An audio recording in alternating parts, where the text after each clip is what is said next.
What are you doing in my swamp?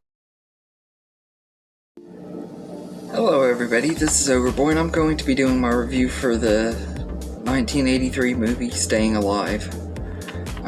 So this movie is a sequel to Saturday Night Fever, and in this movie Tony Manero is living in New York City and trying to get a job in acting and dancing.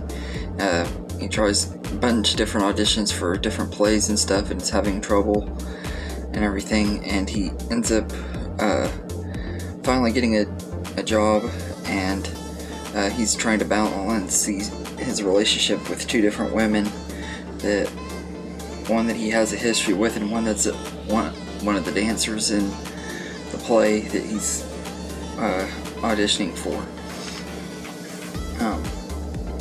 He really wants to be with her, but she doesn't want to be with him. They hooked up for like a one-night stand and everything. She doesn't want to have a relationship, but he keeps on pursuing her, even though this other girl that he's kind of into also is really into him and everything. It's a pretty good sequel. I actually think it's a really entertaining movie and really way better than anybody ever says it is. I've heard nothing but bad about this movie. I know only one other person that really liked this movie quite a bit, but I thought it was a really well done sequel to Saturday Night Fever.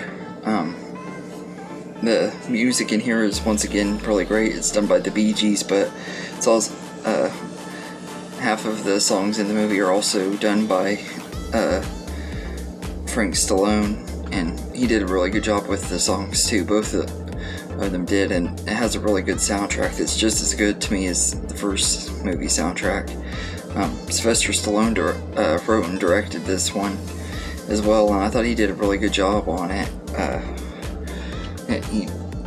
This didn't really seem like a movie I would have ever expected him to do, but I thought he did a really great job with it and everything. I think John Travolta was even surprised that they got him to direct it, because he wanted someone like that could make a movie like Rocky 3 and everything. After seeing that movie, he wanted Staying Alive to have that same kind of style and everything, and that Paramount actually was able to get Stallone to do it, so I thought that was really cool.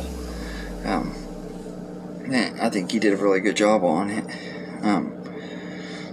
The dance scenes are really good in here. They're not quite as iconic, or, well, actually they're not even close to as iconic as in the original movie, but I think the dance scenes are still really good in this movie, and they're a different style of dancing and stuff. It's not really disco this time, it's more of like Broadway dancing and stuff, but I liked it. I thought it was really cool. And I love like how Tony has changed in between movies, but he still kind of has this cockiness to him that he had a little bit in the first one, but he's more mature and it's grown up quite a bit. He's not as bad as he was in the first one. He's more likable and stuff, and everything, although I think it is kind of jacked up how he messes with Jackie's head a lot and everything, but he's getting his head messed with by Laura, so it's kind of just evens it out and everything. But I love like just the way he's changed and stuff, and like there's a scene in the movie where he goes to visit his mom and he apologizes to her for the way he used to act and everything. I thought that was a really nice little scene in the movie, and they had a really good moment. The one that played his mom came back and stuff from the first one. She only is in here for a few minutes, but it's still nice getting to see her in here.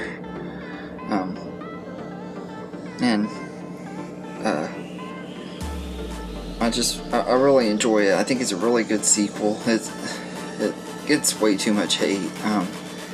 This movie really does feel like an 80s movie though. Like the first movie you could tell was made in the 70s and stuff, and this one you can tell was made in the 80s. It really has that 80s feel to it. The way the songs are and the colors and dancing and stuff like that. This was released during the big 80s wave of dance movies and stuff and everything, but I really enjoy it. I think it's one of the better ones. This one and Footloose are probably my two favorites out of the 80s dancing movies. It's just really entertaining, and Cynthia Rhodes and Fiona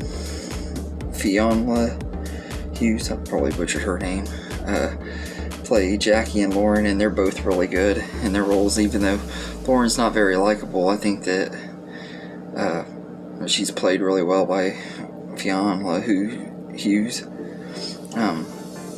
And Cynthia Rhodes does a really good job as Jackie, and her chemistry to me was a lot better with John Travolta, but she actually cared about Tony and stuff, so it made sense why her chemistry with him would be better and stuff. The other girl didn't really want to be with him and stuff, so her chemistry wasn't meant to be as good, and I think it worked though.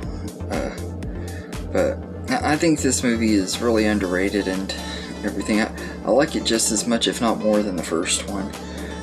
It's a really good sequel, and it is toned down a lot because this one's only rated PG instead of rated R, but I think that worked out for the better anyway. It didn't really have to be rated R and stuff, so it didn't really bother me. I know it does a lot of people, but I think it worked out the way it needed to, and it's a really good sequel. So I'd say I'd give Staying Alive an 8 out of 10. It's really enjoyable, and every time I rewatch it, I like it a little bit more, and I think it's really underrated. But anyway, let me know in the comments what you think of this movie, and hope you enjoyed this video, and have a good day, everybody.